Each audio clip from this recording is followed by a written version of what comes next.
Bizning astronomimizga ideal taomlar deydigan yana bir oshxona aytibdi. Bu qaysi oshxona bilamsiz? Mana ichga kirib oldik. Butun yozuvchiman. Bu yerda hozir asos jihatda yozuv asos.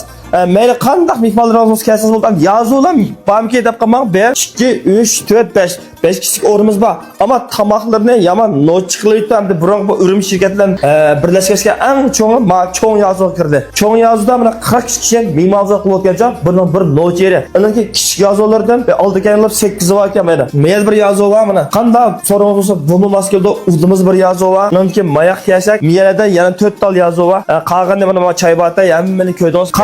Mesela oturgan sorunlarınız olsun, mimarlarınız olsun, ayrım bir yazılık otasan buldu desanglar, başa idil taamları kesiniz buldu. Hem de bu kartinte bunu hemimiz bilimiz az özgertip yazılık kılıp etti. Mağabek oğuptu. Kaç ettim deseniz, bu şu yazılık yetişmez ki çoğun aşkallarının ki asıl bir boşluktan tulukıldı deyimiz. Şimdi avganda zakaz kostası numarı 53 43 etti mi? Doğru mu? Hoşlan numarı mesela? Yok, özümüzden. Ya hoşlan gelişkin tabak vardı dursun. Çıkar uyudu demde ya. Yok, yok. Onda demem de. Makul. Onda alıp kalsa bir şey kelseniz buldu. Bayan zakaz kostası telefon numarı. Bu yanın adresi olarak kalsa pes çıktı buraya. Adresi bana bilsek. Köklem şahçı. Oğul bal camiacı kalsın iyiydi ki. Burun kartını şoyuşuma. Udullam. Bundaki hem de idil varımız desenler buldu.